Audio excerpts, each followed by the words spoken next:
रहे थे कि देश के लिए जाग जाई वीरो, नहीं तो अब इज्जत बचने वाला नहीं है। बन गई का कि माई हो लाला ना देदा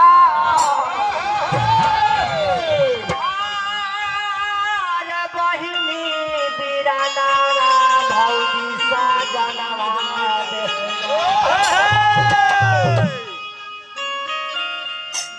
लोगों के मुंह से यही आवाज निकल रहा था कि घर घर से निकलिए और लड़ाई के लिए तैयार हो जाइए। तैयार रहिए हथियार लेके कि माई हो लाला नवा दादा आरे बहिनी बीराना भौजी साजनवा आते दया बना दे सके